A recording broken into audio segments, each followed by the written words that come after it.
A doctor, Dr. Zucker, who is really a doctor. To my left, Melissa DeRosa, Secretary to the Governor. To her left, Robert Mejica, Budget Director. Let's give you some facts today. My man, Sergeant Joe Friday, just the facts, ma'am. My daughters say nobody understands who Joe Friday is. That's their mistake. Dragnet was an underappreciated cinematic treasure, in my opinion. Joe Friday, just the facts, just the facts.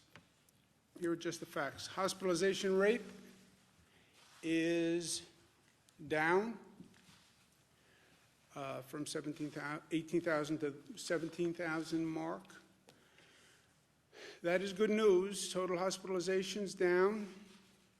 We talk about the flattening of the curve, the apex. How long is it flat? When does it start to curve? We don't know, but this is a good sign today. If you look at the net change in hospitalizations, it's down more significantly than it has been, so that's positive news. 3-day average, which again is more accurate than the day-to-day counts. I'm a little skeptical about the day-to-day counts. This is all a new reporting system, but the 3-day average is more reliable. ICU admissions number is also down significantly for the first time, so that's good news. Intubations is down, and that's really good news because the intubations ultimately lead to the worst news. 80% roughly of people who get intubated never come off the ventilator. The number of new people who are diagnosed with COVID, about 2,000 still yesterday. So when you see the reduction in rates, remember what we're talking about. We're talking about a reduction in increases. You still have 2,000 people every day about who are walking into a hospital for the first time or who are being diagnosed with COVID for the first time. And 2,000 is still a lot of people. But the good news is it means we can control the virus, right? We can control the spread. And we did not know for sure that we could do that. We speculated that we could do it, but we didn't know. So now we know that we can control this disease. The bad news is 2,000 people walked into a hospital yesterday for the first time with the disease, and the worst news is 600 people died yesterday from the disease. That is still continuing at a really tragic rate. Of those deaths, 577 in hospitals, 29 in nursing homes. We've been watching the nursing homes because nursing homes in many ways are ground zero for this situation. Last night, the number in nursing homes was relatively low. Everyone asks the same two questions: when is it over? And how do we get there? How do we start to make our way from here to there? When is it over? As I've said, you know, when is it finally over? It's over when you have a vaccine, and that's 12 months to 18 months. We've said to the FDA, any way we can be helpful in the testing of that vaccine, how do we accelerate that? How do we expedite it? New York is ready, willing, and able to do that with the FDA. Maybe there's a medical treatment between now and the vaccine. That would be great.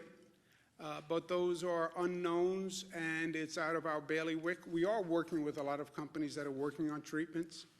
We're testing treatments in our hospitals, but that's a pure medical research and development function, which is beyond us. At the same time, how do we unpause New York? New York is now on pause. How do we unpause it? First, do no harm. Don't let that infection rate go up to the best of your ability. Don't lose the progress that you have made. Second, now go back that we have some stability and we can actually work with the healthcare system, which we had on overdrive for many, many weeks. And we had increased the capacity, as you remember. Every hospital had to increase capacity 50%. I mean, just think about that. 50% more beds. staffing those beds during this horrific period. Now we have a chance to be more intelligent, frankly, about handling our healthcare system. Testing and tracing, testing and tracing, testing and tracing, and we need the federal government to work with us on that. And then phasing an economic return to the quote-unquote new normal, right? Those are all activities that are going on at the same time, and that's our plan to quote-unquote unpause New York. You stopped everything. How do you now restart that machine in a coordinated way that doesn't drive up the infection rate? That's the balance that we're trying to strike. On unpausing and having businesses open, that is a nuanced question. There's no light switch. It's not all businesses go back tomorrow. It's what businesses, what do they do, what risks do they pose, and what changes can they make in their business to make them more safe. You know, this is not just government deciding. It's government deciding with private businesses who now have to take a look at this new normal, this new reality, and tell us how they think they can adjust to it. One of our questions in evaluations is, how essential is that business service, right? You have to start somewhere. Right now we have the economy working with what are quote-unquote essential workers. That's why the grocery store is open. That's why public transit is running. All right, so we want to start to bring the economy back, move up one tranche on how you define essential. What's the next level of essential businesses? Are there certain businesses that are inherently safer or can be safer? And then let's talk about how we reopen them and where we reopen them. And these are all questions that we have to work through on a case-by-case basis. But there is a matrix.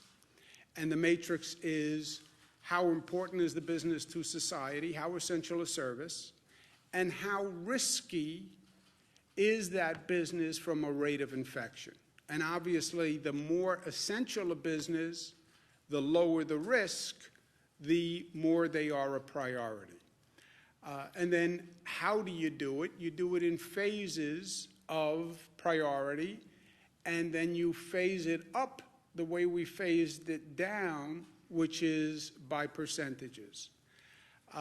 And this is going to be an ongoing process over the coming weeks that we're working through with the other states. But the what, the how, the when, looking at how important that business is and what the risk that business poses, and then do it in coordination with our other states, because this is really a regional issue and it should be addressed on that basis. Coordinating with the other states doesn't mean we'll always be in lockstep, but we'll talk through everything first, and hopefully we're not doing something that's contradictory to another state at a minimum. And so far, so good on that exercise. And that analysis is ongoing. But it's not going to be all about what government does, the private sector now has to think about what they do and how they do it and how they can do it differently in this new normal. Reimagine your workplace. And we learned a lot through this situation. People worked from home. Well, how many people can continue to work from home and the business still work? How do you socially distance in the workplace? Can you socially distance in your workplace?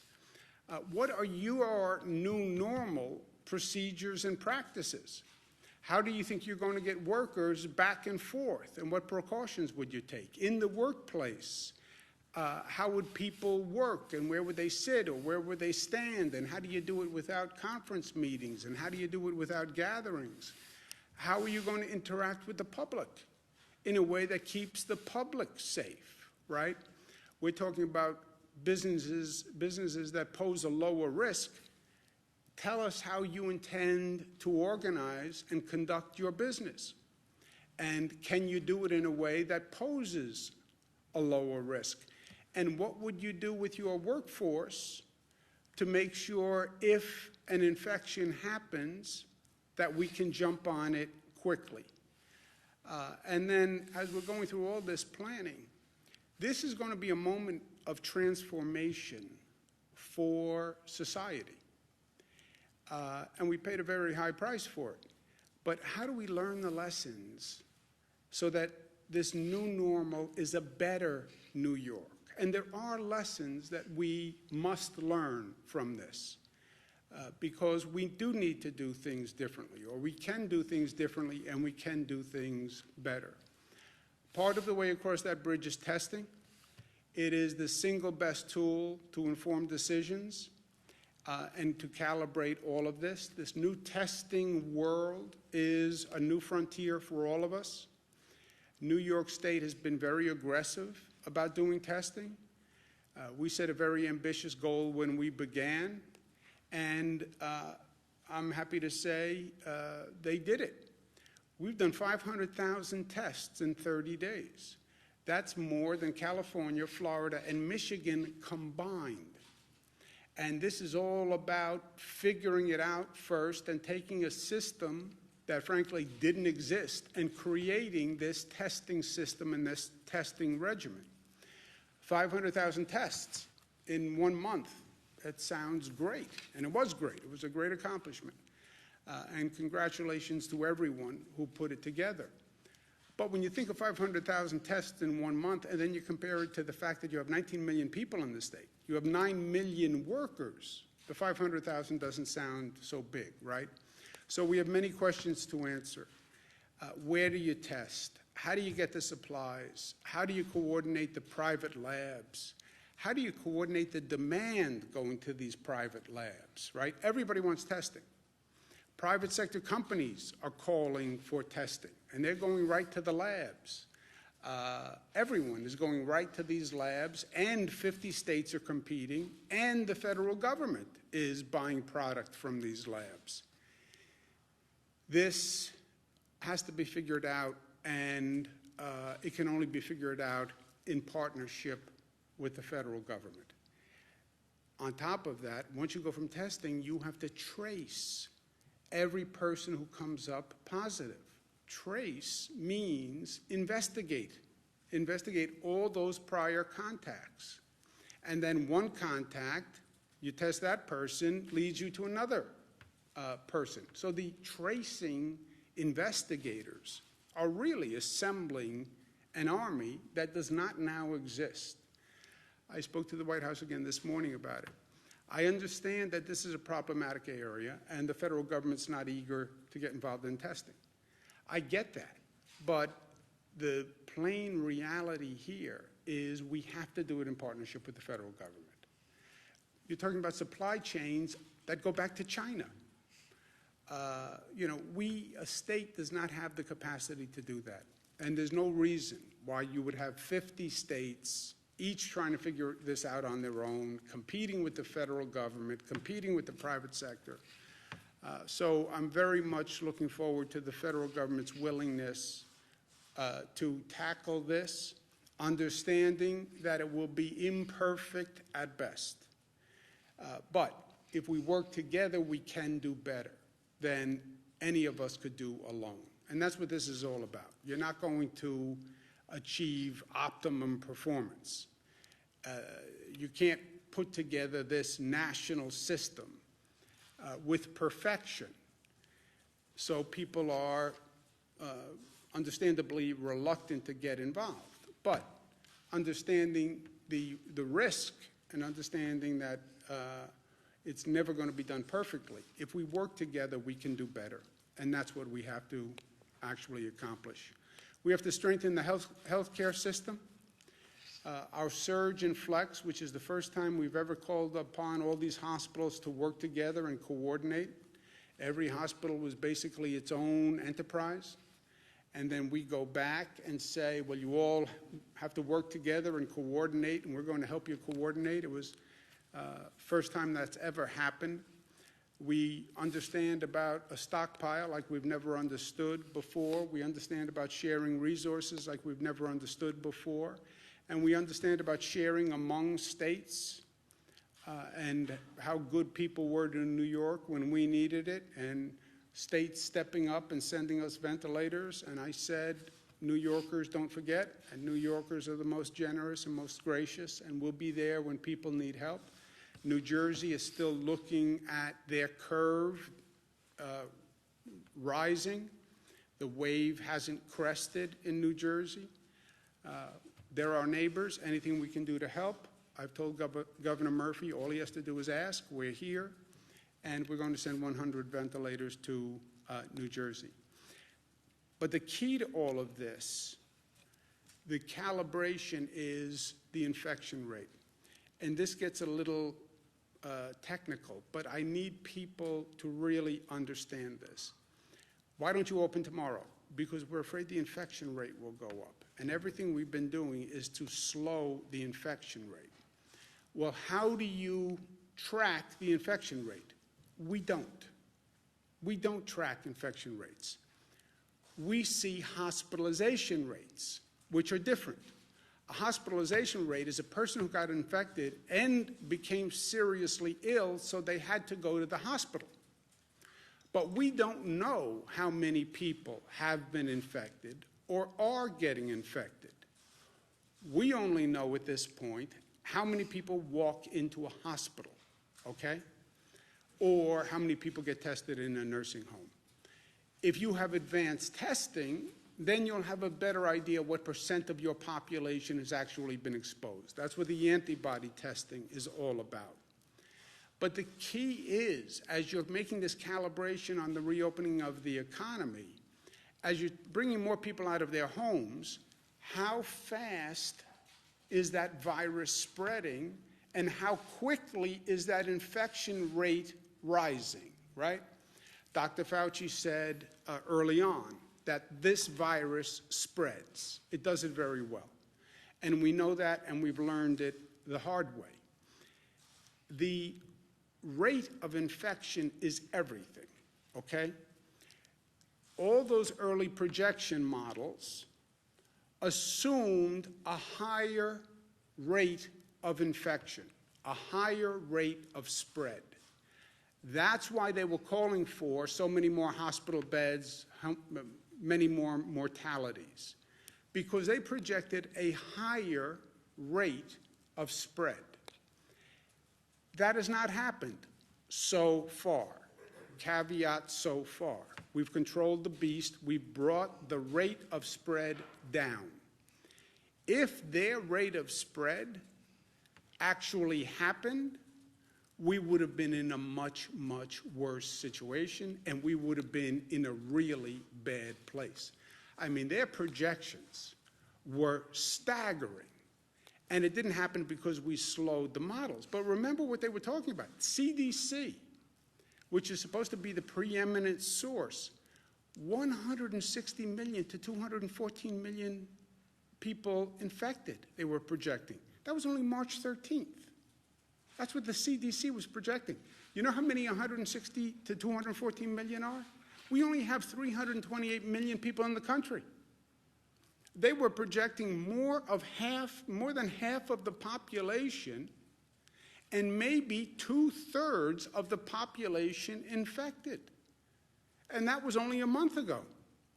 They were saying 2.4 million people to 21 million people would be hospitalized. You know how many that is? We only have 900,000 hospital beds in the nation. They were saying, by their projection, a minimum of twice as many people would need hospital beds as we have hospital beds. Just imagine that. That was the CDC. The White House Coronavirus Task Force, the same thing. White House Coronavirus Task Force was saying 1.5 to 2.2 million deaths. Deaths. And that was the White House Coronavirus Task Force as of March 31. Okay? Best case scenario, 100 to 240,000. With mitigation efforts. March 31, just over 2 weeks ago. So, and that's why all of these models said the same thing. They were all believing a higher infection rate. Now, and that's McKinsey, and that's Columbia, and that's Cornell, that's all of them. That's the Gates-funded model. They were all projecting a higher infection rate. We slowed the infection rate by our actions, and that's why we're in a better position today. Now, what does the infection rate mean? And I know this gets a little granular, but people have to understand it if they're going to understand why we need to do what we need to do. The infection rate is how many people does one person infect, okay? How fast is the virus spreading from one person to another?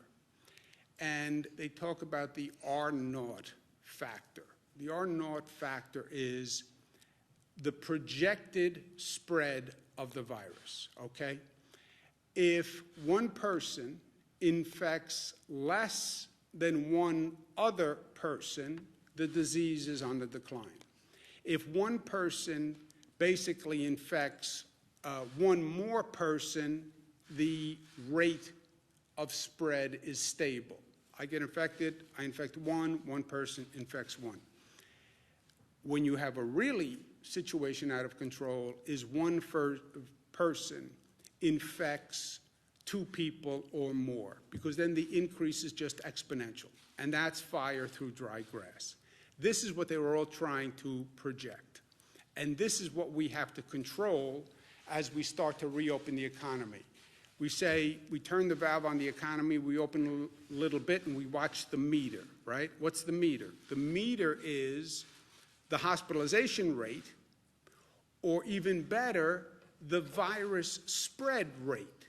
So you start to turn that valve, you start to bring people out of their homes, you start to reopen businesses, you see that number going up, turn the valve back right away. And this is what we're trying to deal with going forward. And again, nobody has been here before, so we're trying to figure it out. If the virus spread increases to the place where one person infects 2 people, that is an outbreak. If one person is only infecting one other person, that is basically a stable increase. Ideally, one person is infecting less than one person, and that is a decline of the spread of the virus, and that's what we're shooting for. Just to belabor this one more point, where you've seen an outbreak epidemic spread, it's when one person is infecting more than one other person. That's when you're out of control. On the Diamond Princess cruise, the infection rate was one person infects 2.2 additional people. Wuhan was one person was infecting 2 people or 3 people. The 1918 pandemic, one person was infecting 1.5 to 2.8. On our severe projection, one person was infecting 1.4 to 1.8. On the moderate projection, one person was infecting 1.2 to 1.4, okay? What we've done, because of our mitigation efforts, social distancing, stay home, lock the door, we've brought it to less than 1. Our infection spread rate is 0.9, okay? Wuhan, which really closed down everything, and locked it up, Wuhan brought the infection rate down to 0.3, okay? So that's the range we're talking about. But when you think about that, we're now 0.9, we only have a margin of error of 0.9 to 1.2. 1.2 takes you back to the high projection rate. We're at 0.9. That does not leave you a lot of wiggle room. So you're going to start to phase the reopening. You're at 0.9 now. After this entire close down, if you go to 1.2, you're going to have a problem again. So you see how narrow the window is. But New York pause has worked. The close down has worked. That's how we controlled the beast. That's how we got it down to 0.9.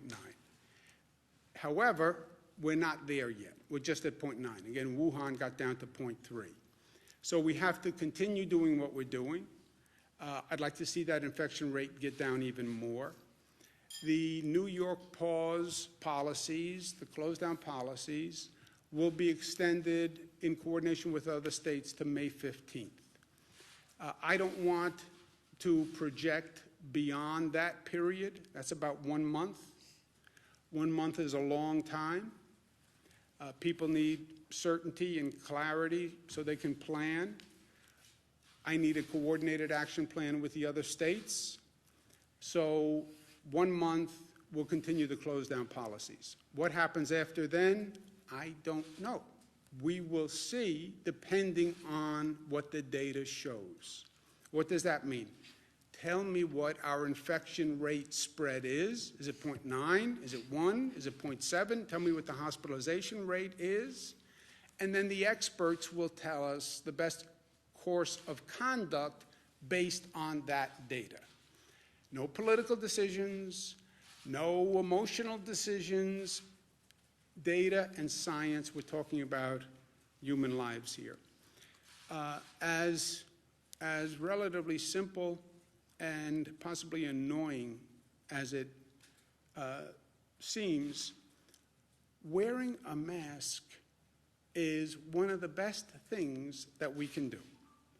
And I understand I'm getting a lot of not happy phone calls off what I said yesterday about wearing a mask in public, but I'm sorry it makes people unhappy. I do not consider it a major burden, and it really is a simple measure that can save lives. And yes, people say it's a personal intrusion on them, but again, remember, it's not just about you, right? I have rights also, and my kids have rights, and your kids have rights, and you have a right for another person to take reasonable safeguards not to get infected. So the masks work.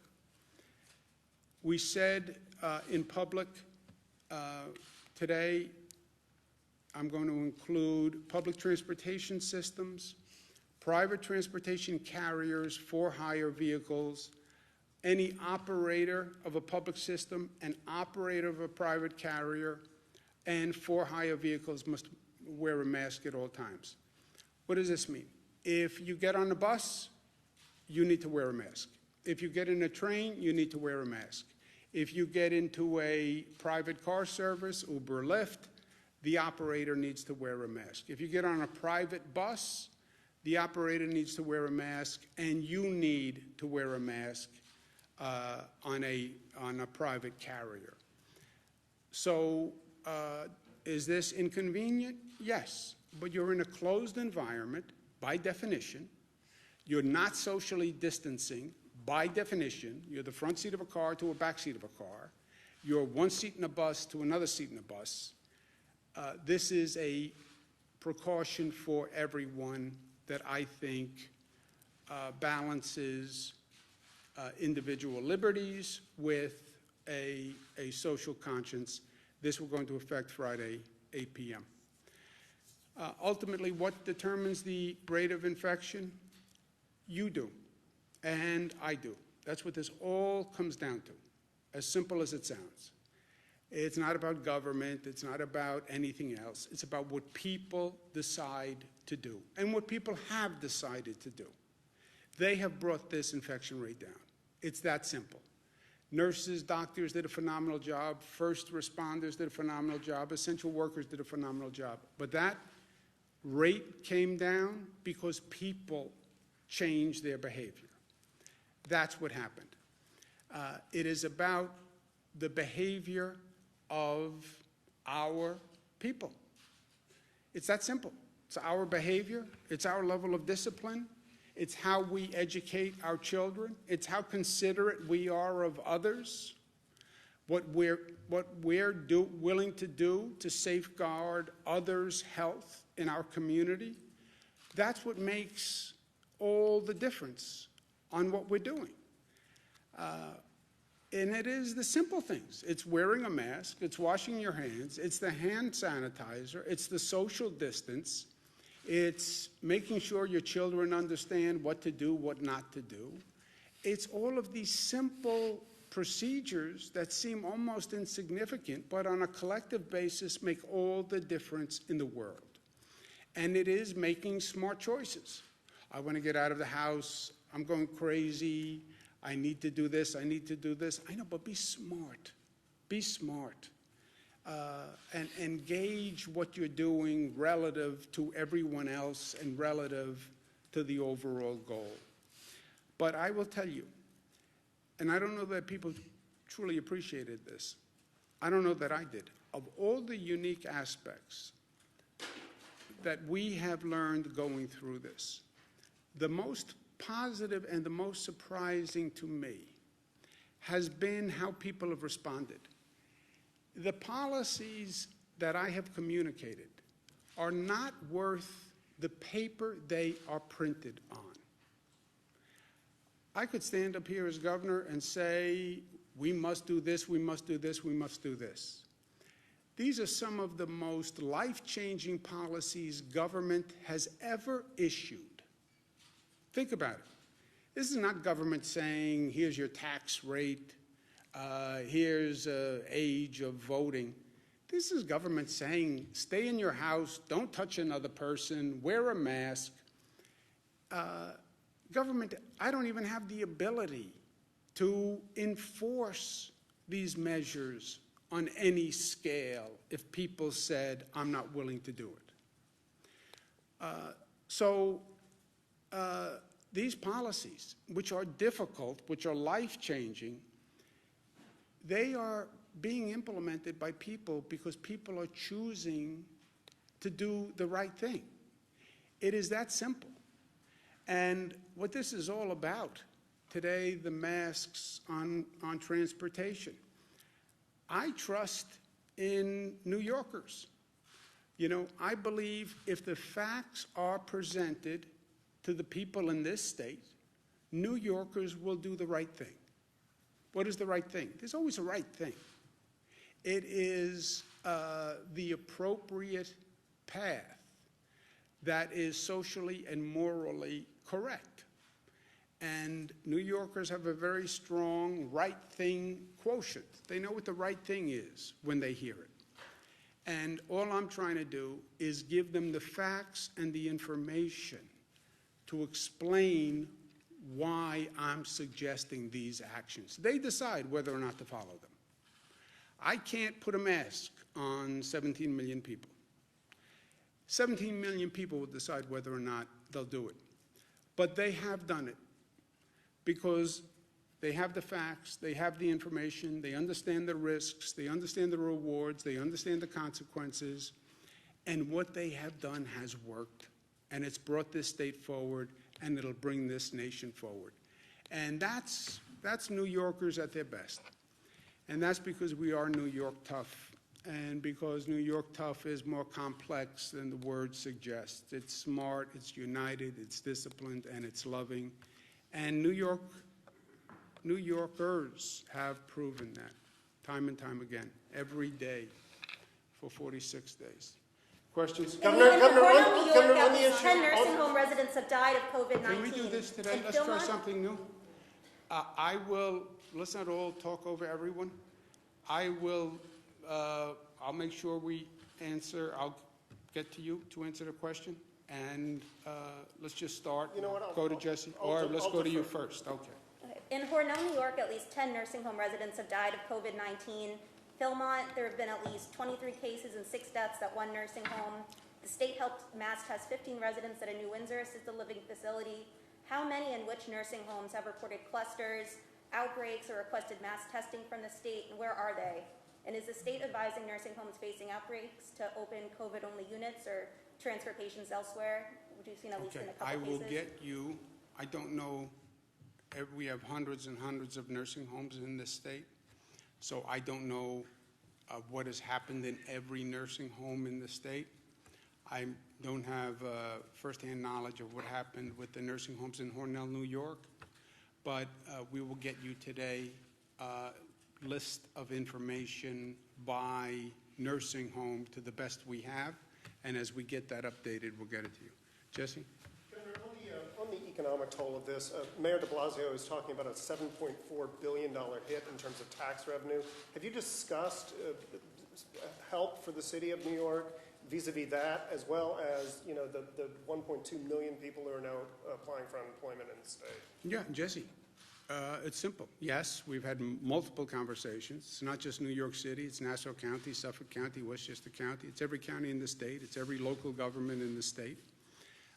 And the short answer is we cannot do it. You know, I have a $10 to $15 billion hole. So I'm not in any position to help any of them. That's why I've said this is where the federal government has to step in. And it defies understanding that the federal government is going to say, we've passed major pieces of legislation, pat us on the back, to protect the economy and move the economy forward, but you don't fund state and local governments? And when you don't fund the state and local government, it means the state and local government has to turn around and cut everybody that relies on them. It's not smart, it's not right, it's counterproductive.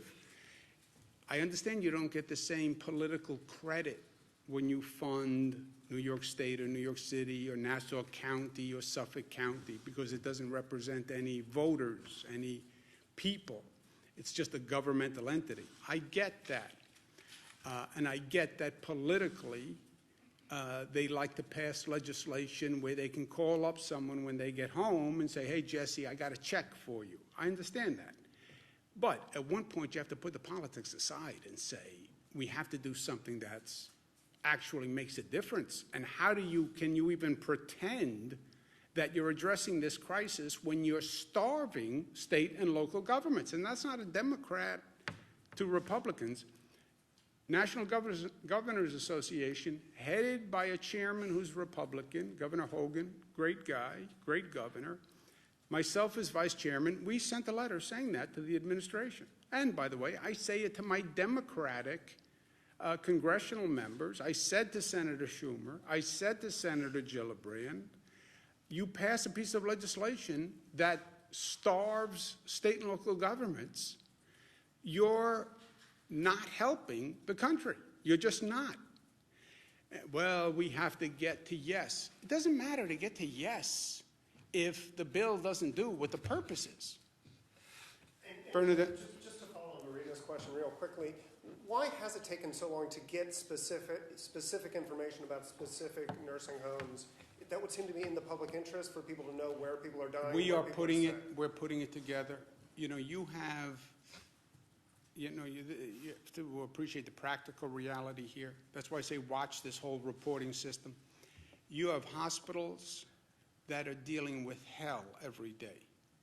And you're basically saying, make sure your report isn't late, which is what the Department of Health says.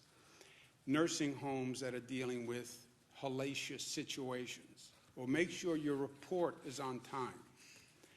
Yeah, and look, I've been on the phone with these types of facilities, and they say, I understand, make sure my report is on time. I have 7 people critically ill. I'm short-staffed. I don't have enough PPE, and you're giving me a hard time about reports. So in the balance of things, I understand the degree of difficulty. And how many nursing homes are there? 613. 613 nursing homes, right? So you're not talking about one phone call. But we are getting the data. It is coming in. When will we have it? Do we know? Today. You mentioned that there's, obviously the flattening of the hospitalizations, but we had yesterday the highest, or the day before, the highest number of positive cases since testing started. Are you concerned about seeing that number tick up, and why might that be while the hospitalization? The testing is not indicative of anything, in my opinion. It is not a random sample. It is a function of how many tests you are doing. what's been happening is our testing capacity is going up. As our testing capacity goes up, the more tests you do, the more positives you find. Remember, the testing is not random. It's people who believe they are positive because of the circumstances. They were exposed to a positive person, et cetera. So you're getting people who you think are positive to test, and then the more tests you take, the more positives you're going to find. The hospitalization rate of any of these rates, the most indicative is the hospitalization rate. Because what it's telling you is these are people who are infected and were seriously ill. That's what the hospitalization rate tells you. It's the only real data you now have. It doesn't tell you the rate of infection spread and whether it's increasing or decreasing. But it tells you how many people walked into the hospital who were positive after they were tested and who were seriously ill. That's the only number you have that is statistically representative. Bernadette? President Trump accused New York City of padding the death count, padding the numbers, because they changed the way that they're reporting. So now they're saying they added something like 3,800 new deaths based on in-home deaths. What do you say to that? Do you think that the president is correct in saying that? And also, when is the state going to start having that separate category? Yeah, Melissa knows this better than I do. Look, I think what you're seeing is, well, first, I don't know what the president said specifically, what his words were. And why would New York City want to inflate a death toll? I mean, that doesn't make a lot of sense. It's bad enough as it is. It's painful enough as it is. Why would you want to inflate a death toll? Look, I don't know, but it sounds even more bizarre than usual that anyone would want to do that. I think what's happening is they're changing. CDC put out different guidelines about what numbers you must report. We've always said all we really know are deaths in a hospital or deaths in a nursing home. Could people be dying at home because of the coronavirus and we're not counting them? Yes. Was this a rough estimate? Yes. So now we're trying to refine the estimate, other categories, other possibilities. I think that's what it is more than anything. It's more of a reporting process. But Melissa, do you know anything more No, about it? it's exactly what the governor said. So the CDC put out guidance on reporting. So actually, it's the president's own CDC that put out this guidance.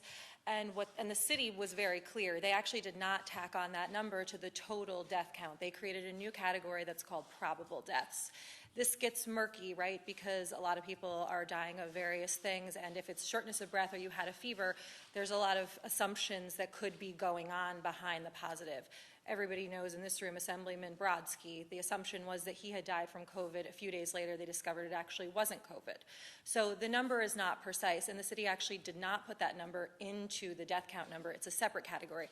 I actually believe the press misreported this in some instances and conflated the two. And so that's what it was. But they did not pad the numbers, and this was a CDC-directed category that the city started reporting that the state is actually also working to report. Excuse me a second. Did you want to add something, Doctor? It's exactly what you mentioned. It's the presumed, as Melissa said, they're presumed deaths, that somebody died from something which may have been a different respiratory illness, and they said, well, maybe it's coronavirus. Right, because the Post reported last week that EMS and law enforcement were going to homes and getting that raw data and saying, hey, this could potentially be a much larger number. So is that the kind of misreporting you're talking about? So, but I'm saying when I say conflating, I'm saying there's probable deaths, and then there's the people who we know to have confirmed died of COVID. They tested positive, or after they died, there was an autopsy done, they tested them, and they confirmed after they died that they had COVID. So probable is a category that it's somebody who died, and based on the symptoms or based on how they died, they believe that it could probably have been COVID. So that's that category. The underreporting of the deaths in the home is another added complication into all of this. But to answer your first question, the city did not pad the numbers. They created a separate category to address the probable deaths, which was a directive of the CDC. Yeah, I think what happened, I think that refreshes my recollection. I don't think the city put the numbers together. I think the Times wrote a story that put the numbers together and then said they had a much higher number. I get it's a great headline, but it's not totally accurate. Karen?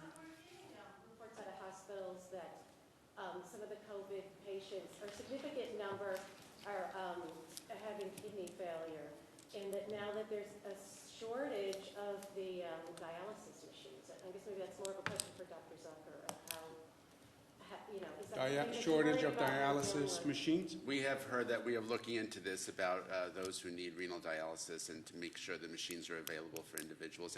And regarding having kidney failure as a result of having coronavirus, often when people get that ill and end up in the intensive care unit with multi-organ system failure, multiple problems, the kidneys are one of the organs which take the hardest hit initially. Is there a shortage right now?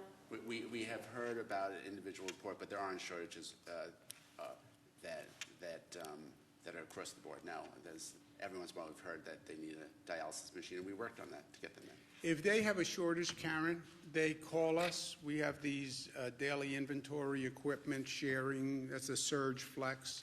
So if any hospital has a shortage of anything on a daily basis, they let us know, and then we find that, and we've been able to find that equipment for them or that PPE, so nobody's had an actual shortfall. But if somebody had a problem that they couldn't do dialysis because they didn't have machines, they would have more than likely let the state know. Go ahead. I have a few follow-up questions on masks.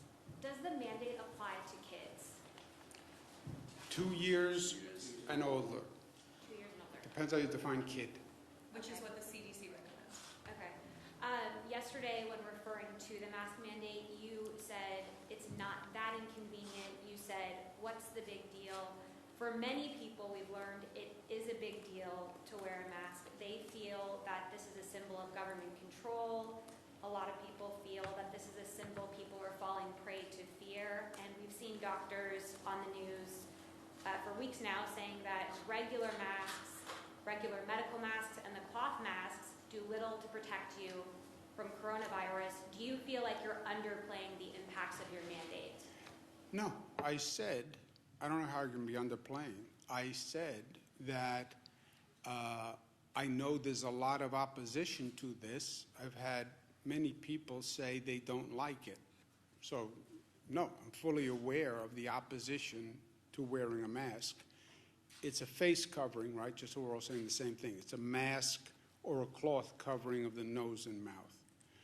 It doesn't have to be a mask. It could also be a cloth covering. But no, I understand that people do not like it. And people understand, some people do not like it. And some people think it is an imposition. And it is a government overreach. I understand that. By the way, some people think the close down order was a government overreach. Some people think that this is all a fabrication and a political conspiracy. To them, I say, if you don't think 600 people died yesterday, and if you don't think that's a problem, I disagree with you. If you doubt that 600 people died, I'll bring you to see the 600 people. So is it a fabrication? No, 600 people died yesterday, okay? And that's a reality we deal with every day. We want to see fewer people die. I'm asking New Yorkers to wear a mask, not just to protect yourself, but to protect other people from you. If you have the virus, you can infect other people.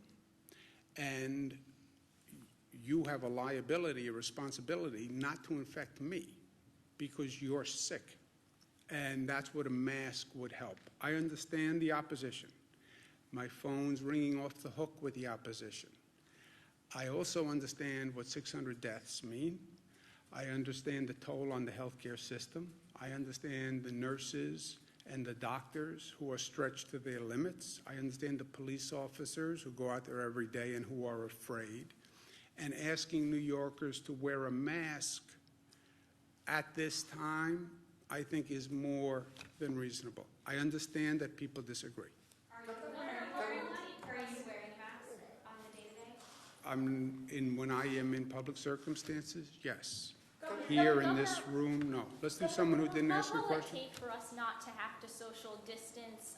You've said that a vaccine can take 12 to 18 months. Is that how long we'll have to social distance for? You know, it depends on how good we are at reducing the spread of the virus, and we don't know that. It also depends on when they come up with a medical treatment, and we don't know that. So I understand people want certainty and closure, but we don't have it. We don't have it. Let's do someone who didn't ask a question. Josefa? California, Gavin Newsom is giving undocumented immigrants $500 since they were cut out of the federal stimulus package. Is New York considering doing something similar, and can we do that considering our financial state?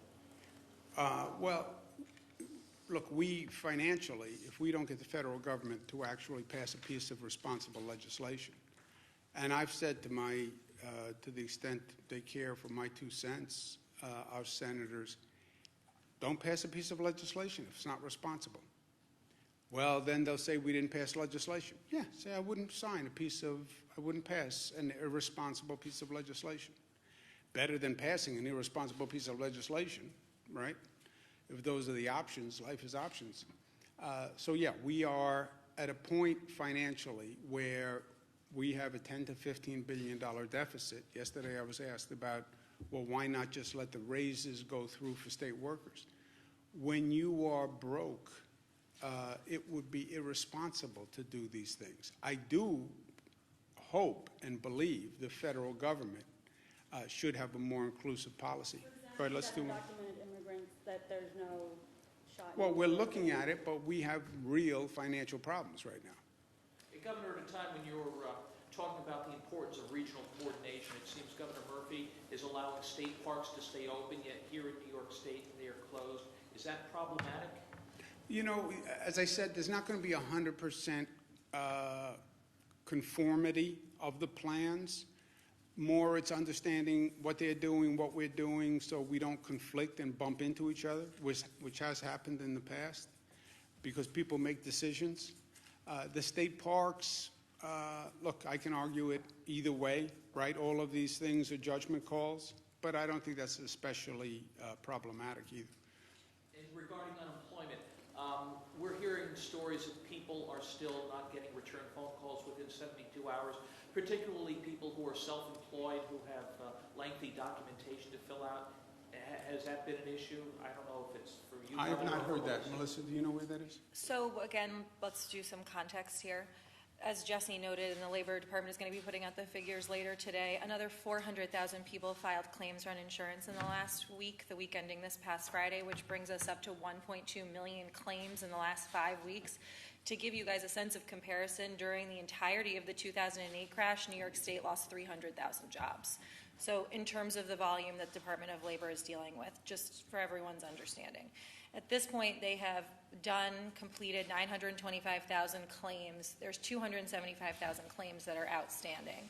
Some of those people are from the last week. Some of those people, unfortunately, date back to the middle of March. Most of the people who date back to the middle of March are people who require additional forms for, as you said, people who are self-employed, people who are contractors, and so that process has been taking longer. We're working together to try to figure out the best way possible to expedite this. It's great that the system has worked better for some. If you're one of the people who are still struggling, it doesn't matter at all, and we understand that, and I sympathize with that, and I apologize for that. And we're going to continue to do everything we can to bring the system up to deal with this scale as soon as possible.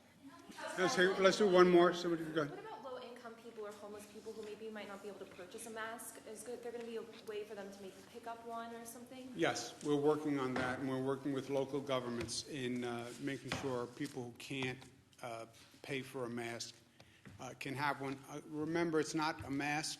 It's a face covering, so it can be a handkerchief, a bandana, it can be a cloth covering, et cetera. It can be stylish or fashionable or just boring and plain like mine. All right, I'm going to go to work.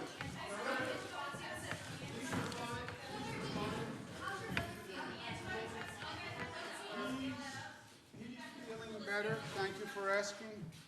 His wife now tested positive, so he feels obviously. We're not sure how Christina, is my brother's wife, how she got the virus, but assuming he gave it to her because she was helping take care of him, he feels bad about that on a personal level, and on a practical level, he's sick in the basement. She's the Christina's quarantined upstairs. They have 3 kids, so it's a practical hardship. But he's feeling better. Thank you very much for asking. Thank you.